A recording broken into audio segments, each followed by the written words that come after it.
하나님 말씀은 요한복음 8장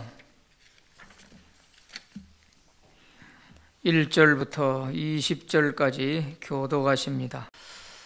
오늘 예배 후에는 또 우리 수험생들 위한 안수 기도도 있고 또 특별 새벽 기도 주간이 돼서 내일 새벽 기도도 있고 하기 때문에 좀 빨리 마치도록 하겠습니다. 용서와 빛 되신 예수, 우리가 너무 잘 아는 가나안 여인을 용서하신 내용의 말씀이 앞부분에 나옵니다. 먼저 이 말씀 통해서 하나씩 세부적으로 살펴봅니다. 자, 1번 문제 같이 읽어봅니다. 시작. 군중들은 다 각각 집으로 돌아가고 예수님은 어디로 가셨는가? 7장 53절 마지막에 보면 다 각각 집으로 돌아가고, 그리고 8장 1절에 예수는 감람산으로 가시니라, 그렇게 되어 있습니다.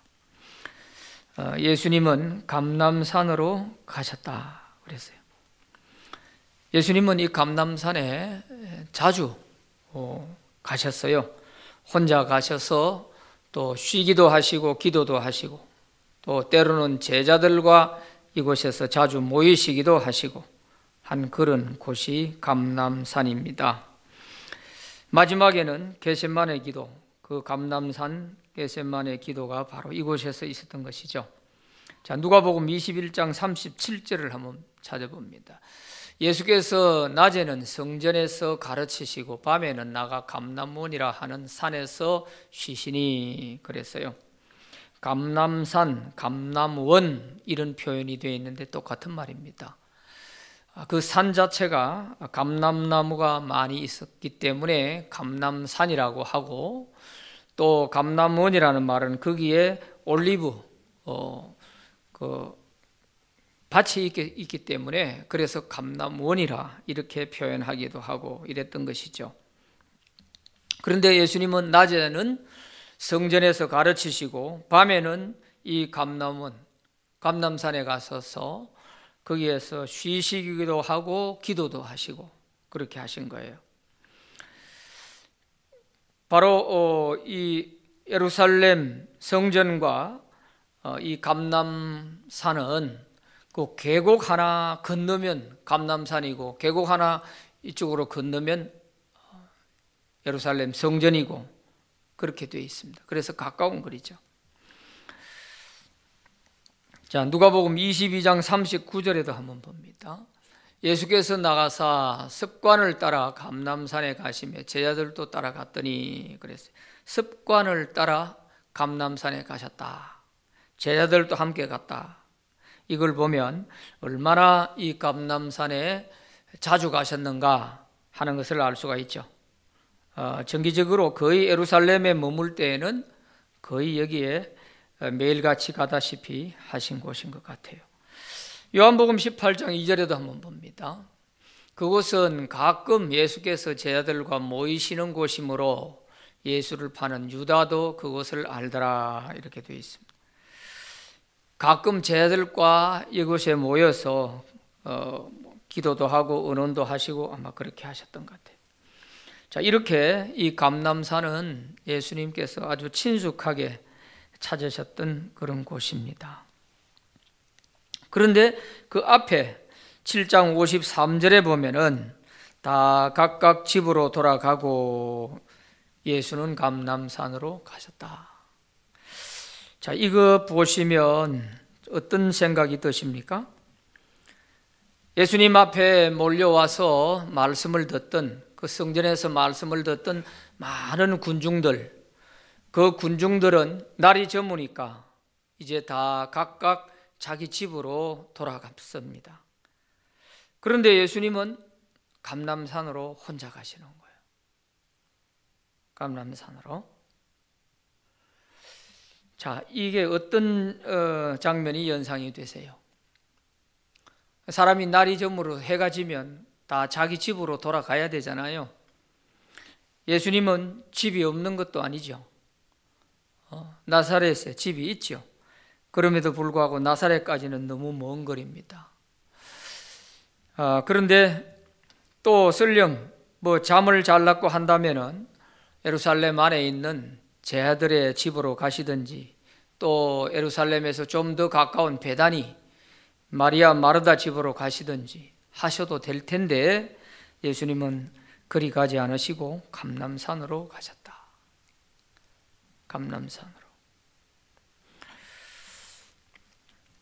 이것은 하나님과 그곳에서 또 깊은 교제를 나누시고, 또 낮에 많은 군중들을 가르치시고 많은 사람들에게 시달리시고 한 피곤함을 또 쉬기도 하시고, 그렇게 밤을 지새고 아침이 되면 또 성전에 나오셔서 많은 사람들을 상대해서 또 그들에게 설교하시고 또 병자도 고쳐주시고 하는 이런 사역들을 하신 것이죠.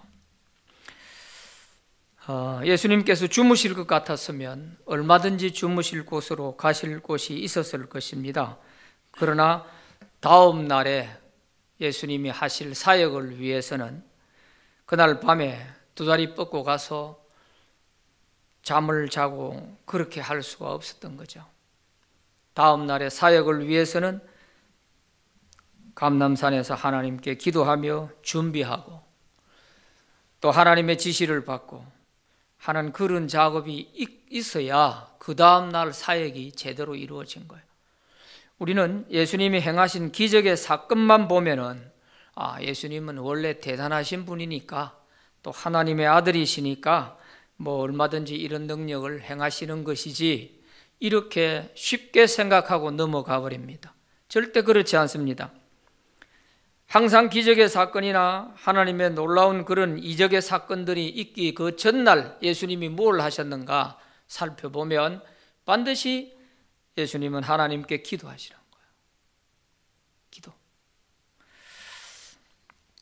심지어는 새벽 미명 시간에 나가서도 한적한 곳에 가셔서 그날의 할 일을 위해서 또 기도하십니다.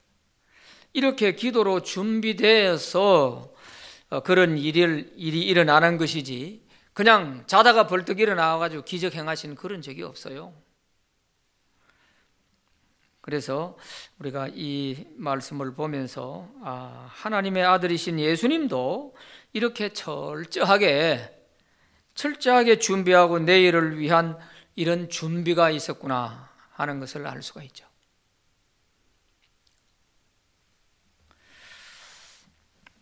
저도 주일날 예배를 다 마치고 나면은 제가 목양실에 있다가 나올 때는 좀 시간이 늦습니다. 주일날 예배는 오후 3시 반이면 다 끝나지만 제가 집에 들어가는 시간은 한 7시, 8시 정도 되면은 집으로 들어가요. 그럴 때 나올 때 보면 우리 교회는 불이 다 꺼져가 있고 방마다 전부 캄캄하게 되어 있죠. 그럴 때 제가 집으로 들어가면서 느낌이 예수님의 심정이 어떤 심정인지 이해를 할 수 있겠다. 교회 일만 끝나면 땡 하면 집에 다 가버리는 사람이 있는 반면에 내일을 위해서 준비해야 할 사람도 있다. 이런 준비 없이 내일의 일이 순조롭게 될 수가 없는 거죠. 심지어는 내일에 할 일이 있음에도 불구하고 준비도 안 하고 가버리는 거예요. 이거는 우리가 사역을 하는 사람으로서는 자세가 아니겠죠. 자, 2번 문제 읽어봅니다. 시작. 예수님을 시험하기 위해 서기관과 바리새인들은 어떤 방법을 동원했는가?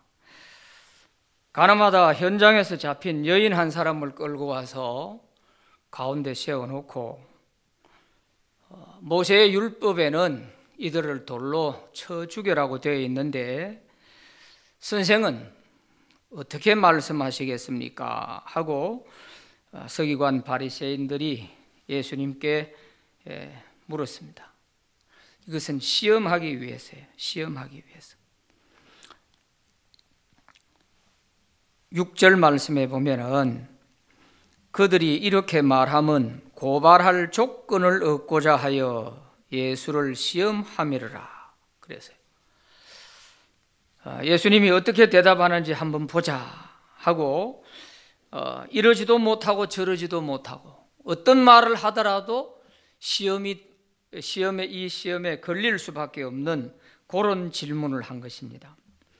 자, 이 바리새인과 서기관들이 간음하다 현장에서 붙잡힌 여인을 데려다 놓고 엄연히 성경 율법에 돌로 쳐 죽이라고 되어 있는데 예수님께 이렇게 묻는 이유가 뭘까요? 예수님은 여기에 대해서 대답 한마디만 잘못하면 고발을 당하는 거죠. 자, 여기서 너희들이 알고 있는 법대로 해라. 성경의 율법에 돌로 쳐 죽이라고 되어 있다면서 그러면 너희들이 법대로 하면 될 거 아니냐? 내한테 왜 묻냐? 이렇게 말할 수도 있겠죠. 만약에 그렇게 말을 했다면은 이 서기관 바리새인들은 뭐라고 예수님에게 걸고 넘어지느냐? 당신은 사랑, 원수도 사랑하라고 가르쳤지 않느냐? 그런데 그 사랑 어디 가고 여기서는 법대로 하라고 하냐? 아마 이렇게 걸고 넘어질 것입니다. 마태복음 5장 38절부터 48절까지에 보면 예수님께서 가르치신 내용 가운데 거기에 율법과 예수님의 교훈을 비교해 가지고 쫙 설명을 하는 것이 있습니다. 한번 보시죠. 38절 보면 또 눈은 눈으로 이는 이로 갚으라 하였다는 것을 너희가 들었으나 나는 너희에게 이르노니 악한 자를 대적하지 말라. 누구든지 내 오른편 뺨을 치거든 왼편도 돌려대며 또 너를 고발하여 속옷을 가지고자 하는 자에게 그옷까지 가지게 하며 또 누구든지 너로 억지로 오리를 가게 하거든 그 사람과 심리를 동행하고 내게 구하는 자에게 주며 내게 꾸고자 하는 자에게 거절하지 말라. 또 내 이웃을 사랑하고 내 원수를 미워하라 하였다는 것을 너희가 들었으나 나는 너희에게 이르노니 너희 원수를 사랑하며 너희를 박해하는 자를 위하여 기도하라. 이같이 한즉 하늘에 계신 너희 아버지의 아들이 되리니 이는 하나님이 그 해를 악인과 선인에게 비추시며 비를 의로운 자와 불의한 자에게 내려주심이라. 너희가 너희를 사랑하는 자를 사랑하면 무슨 상이 있으리요? 세리도 이같이 아니하느냐? 또 너희가 너의 형제에게만 무난하면 남보다 더하는 것이 무엇이냐? 이방인들도 이같이 아니하느냐?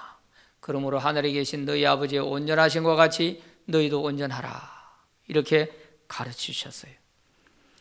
율법과 비교해가지고 눈에는 눈, 이에는 이로, 이 말은 행한 대로 갚아주라 하는 것이 모세의 율법에 있지만 나는 너희와 다르다. 그렇게 하면서 원수도 사랑하라. 오른뺨을 치면 왼뺨도 돌려대고 오리를 가자면 심리를 가지고 이렇게 관용하고 사랑해라 이렇게 가르치셨단 말이에요. 이런 것을 바리새인들이 잘 안단 말입니다. 그런데 여기서 너희 법대로 돌로서 쳐 죽여라 이렇게 하면 분명히 사랑 없다고 이렇게 예수님을 비난할 것입니다. 그러면은 또 용서해 줘라 이렇게 말을 하게 되면 어떻게 될까요? 모세의 법을 어긴 사람이다 이렇게 또 말할 것입니다. 그러니까 이렇게 묻는 이 질문은 이렇게 대답을 해도 저렇게 대답을 해도 걸리게 되어 있는 이런 아주 곤란한 질문을 딱 하는 것입니다. 왜? 예수님을 어떻게 하든지 고발할 조건을 찾기 위해서요. 자, 그럴 때 예수님께서 아주 지혜롭게 이 장면에서 잘 대처해 나가신 것을 알 수가 있는 것이죠. 자, 3번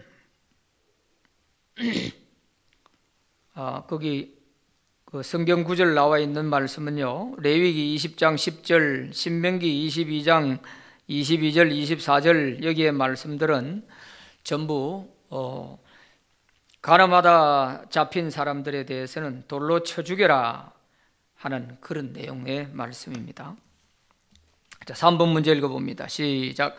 바리새인들이 간음하다 현장에서 붙잡힌 여인을 어떻게 해야 하느냐 질문에 예수님의 대답은 너희 중에 죄 없는 자가 먼저 돌로 치라 이렇게 말씀을 하셨어요. 그 전에 먼저 예수님께서 땅에다가 몸을 굽혀서 손가락으로 무언가를 글을 쓰셨어요. 그래도 계속 이 서기관 바리새인들이 예수님께 묻기를 마지 아니하는지라, 그렇게 되어 있죠. 묻기를 마지 아니하는지라, 그치지 않았다는 뜻이에요. 계속 당신은 어떻게 말할 것이냐고 묻는 것이죠. 그때 예수님께서 너희 중에 죄 없는 자가 먼저 돌로 쳐라, 이렇게 대답을 하신 것입니다. 정말 기가 막힌 말씀이죠. 이때 예수님께서 땅에 몸을 굽혀 손가락으로 글을 쓰셨다고 했는데 무슨 글을 쓰셨을까? 여기에 대해서 학자들은 여러 가지 얘기를 하는데 하나도 정확한 것은 없고요. 10세기에 발견된 베네티안 사본에는 여기 예수님이 몸을 굽혀서 손가락으로 땅에 글을 쓴 내용이 그 고발한 사람의 죄목을 땅에다가 쓰셨다, 이렇게 기록이 되어 있다고 합니다. 그것은 우리 성경이 아니죠. 성경이 아니기 때문에 우리가 참고는 할 수 있지만 그 어떤 내용인지 하는 것은 우리가 확실히 알 수는 없고요. 또 그 고발한 사람들의 그 죄목을 적었다 하는 것이 이 베네티안 사본에 나와 있기도 하고, 또 이것이 가능성이 있는 이유가 9절 말씀에 보면은 이 예수님이 쓰신 글씨를 보고 전부 다 양심의 가책을 느끼고 돌아갔다 하는 것을 보면 그 사람들이 돌을 들고 쳐 죽이려고 했다가 그 돌을 내려놓고 양심의 가책을 느끼고 돌아갈 수밖에 없었던 그런 장면을 보면은 그것이 좀 이해가 된다 하는 것을 알 수가 있죠. 너희 중에 죄 없는 자가 먼저 돌로 쳐라. 우리가 남을 정죄하고 심판하고 할 때에 항상 우리 자신을 먼저 돌아볼 수 있는 말씀입니다. 남의 잘못을 말하기 전에 내 자신을 먼저 한번 돌아보는 그런 말씀이 되는 것이죠. 이 말씀 앞에 거기서 돌을 들고 그 가늠한 여인을 쳐 죽일 사람이 누가 있겠어요? 죄 없는 자가 먼저 돌로 쳐라. 그 말 앞에 나는 죄 없소 하고 돌을 들고 칠 사람이 누가 있겠냐고. 아무도 없죠. 자, 4번 문제 읽어봅니다. 시작. 예수님의 답변을 들은 사람들은 반응은 어떠했는가?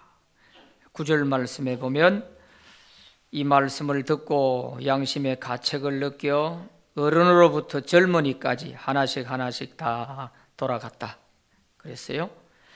자, 여기 보면 젊은이도 있고 늙은이도 있고 어른으로부터 젊은이까지 다 그 무리들 중에는 있었다는 거예요.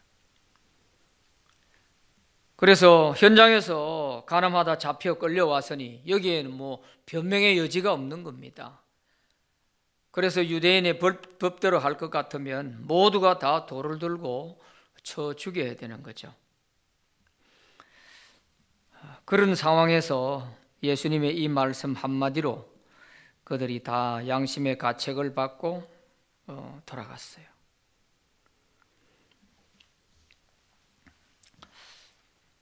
자, 5번 같이 읽어봅니다. 시작.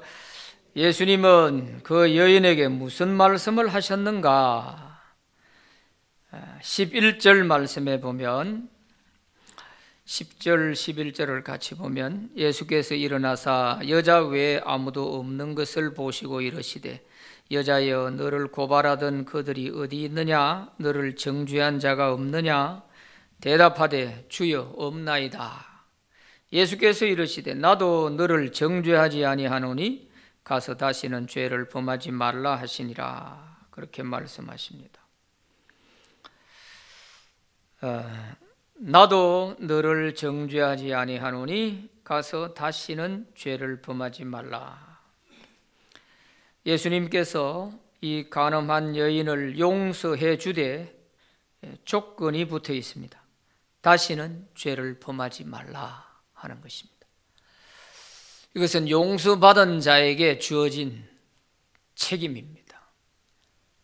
용서받은 자에게 주어진 책임. 다시는 간음죄를 짓지 않도록 해야 되는 것입니다. 이것이 용서받은 자의 책임을 다하는 거죠.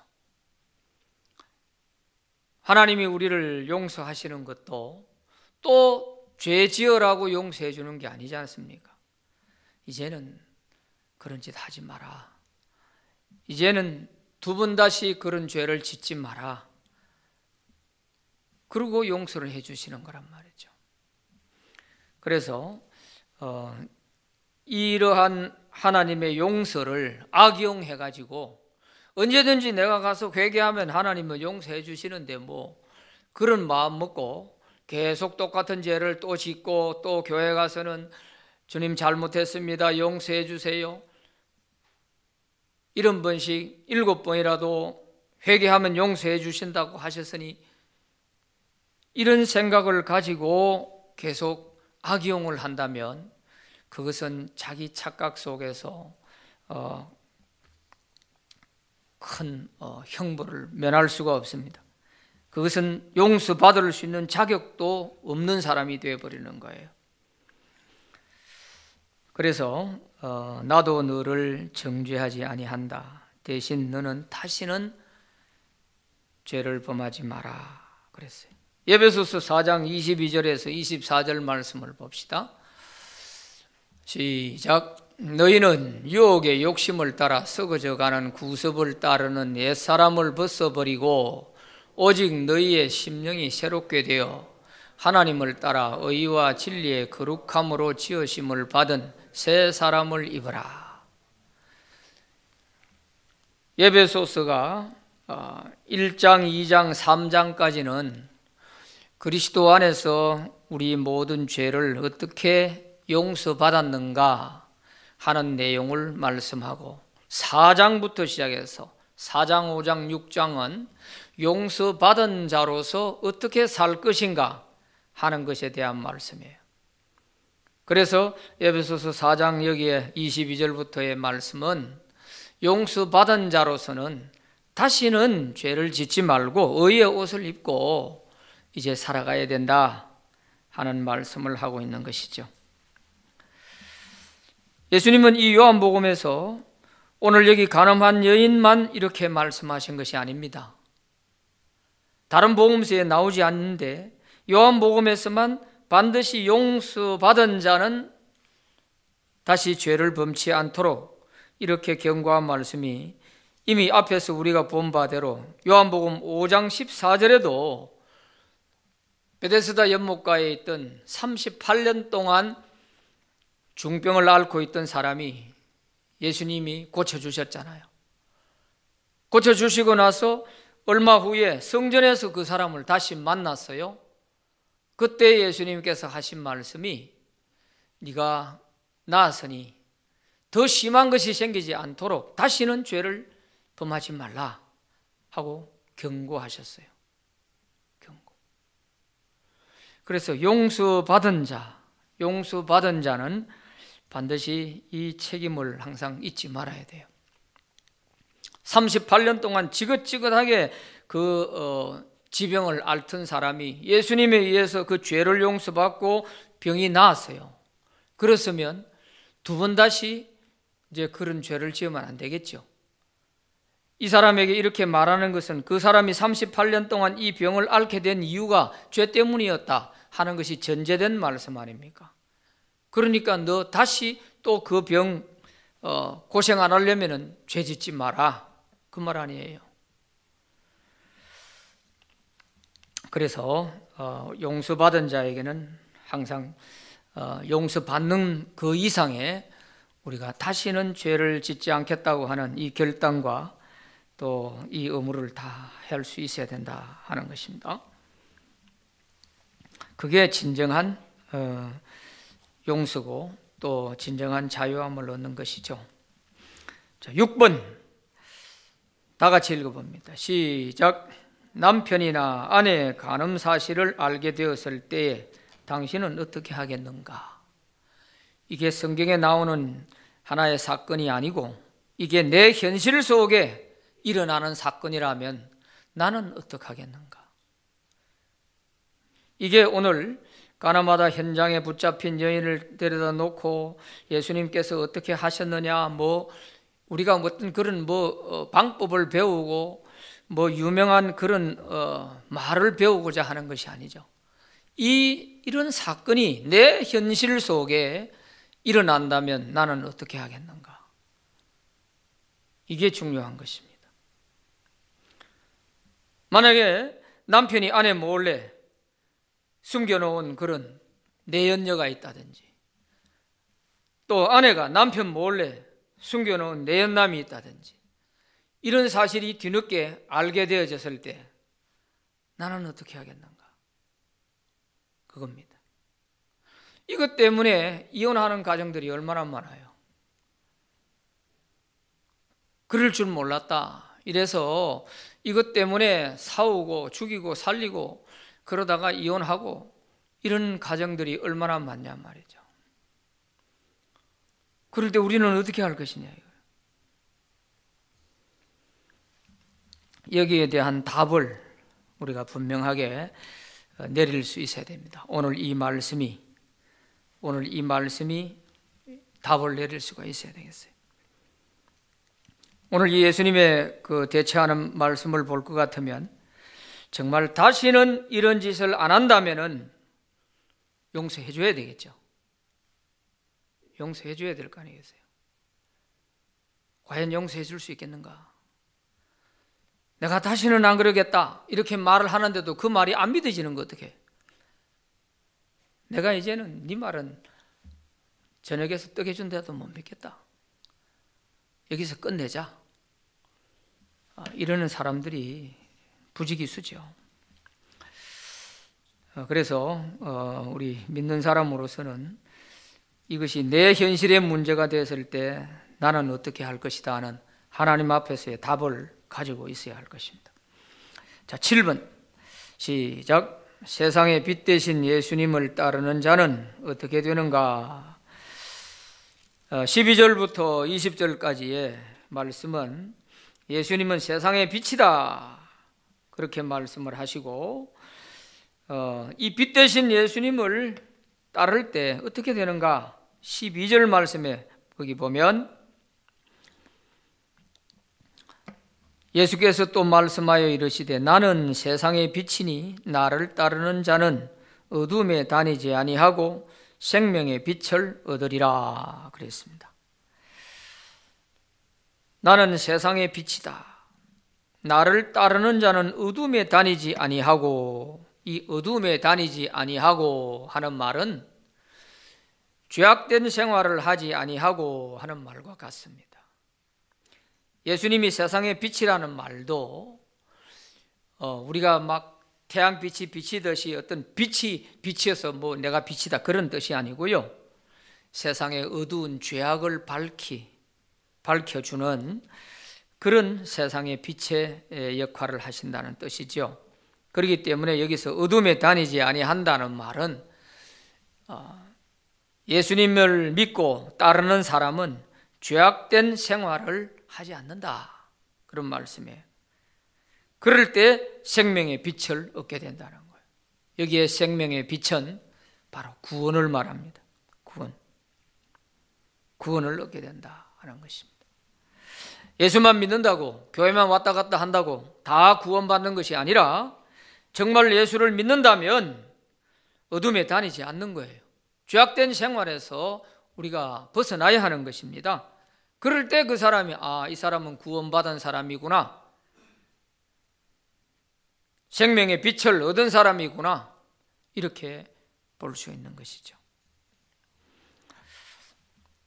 자, 8번 다 같이 읽어봅니다. 시작. 바리새인들이 예수님 자신의 증언이 참되지 못하다고 할 때에 예수님의 답변은 그랬어요. 13절 말씀에 보면 바리새인들이 이르되 네가 너를 위하여 증언하니 내 증언은 참되지 아니하도다 그랬어요. 예수님이 내가 세상의 빛이다 이렇게 얘기를 하니까 네가 너를 증언하는 것을 우리가 어떻게 믿으라는 것이냐 그 말이에요. 네 증언은 참되지 못하다. 네가 네 자신에 대한 이야기를 하는데 우리가 어떻게 그걸 믿을 수 있냐.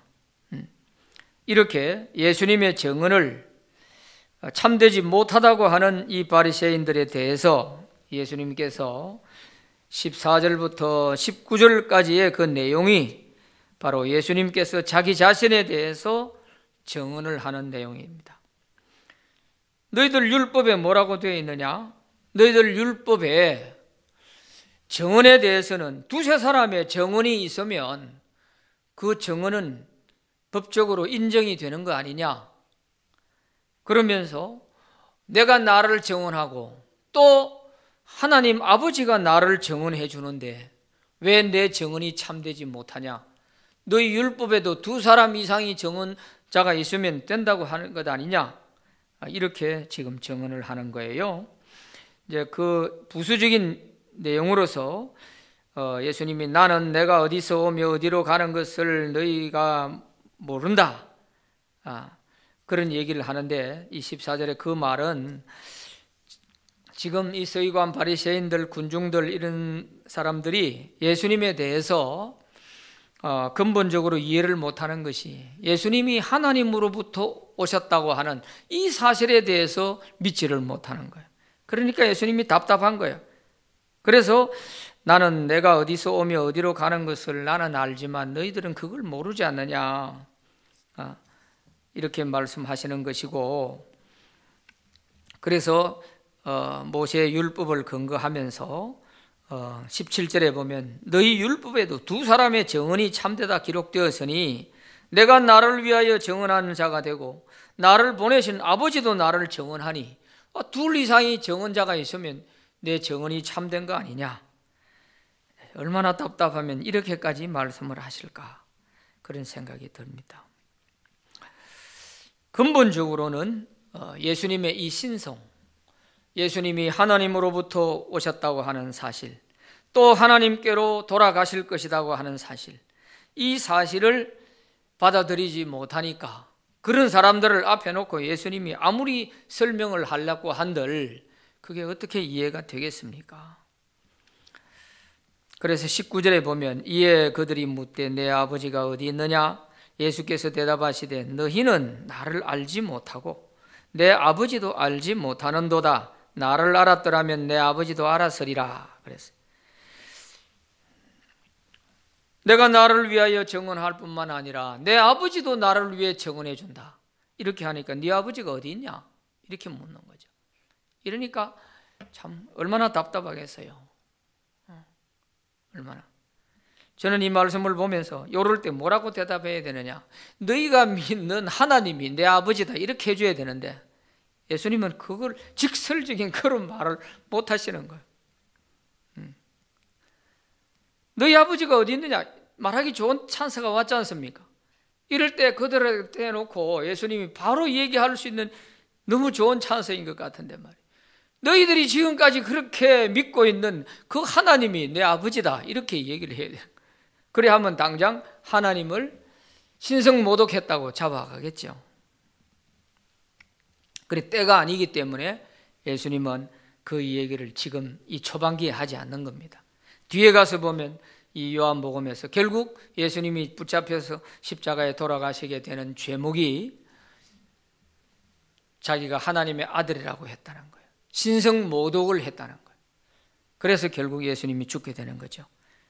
그래서 아직 십자가를 지실 시간이 아직 안 됐기 때문에 이런 말을 할 수 있는 찬스에서 예수님이 말을 돌려서 하시고 직설적으로는 하지 않으시는 겁니다. 자, 이렇게 해서 예수님은 가늠한 여인에 대해서 용서해 주시면서 그 용서받은 자는 반드시 다시는 죄를 짓지 말아야 된다.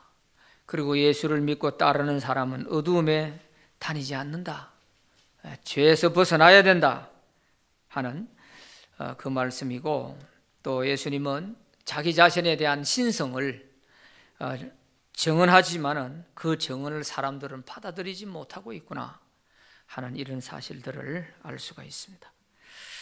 오늘 우리는 이 용서에 대한 예수님의 교훈을 한 번 더 깊이 생각하시고, 또 우리가 믿는 예수님에 대해서 나는 정말 예수님의 그 신성에 대해서 한치의 의심 없이 그대로 믿고 있는가, 이거를 내 스스로에게 묻고 답할 수 있기를 바랍니다.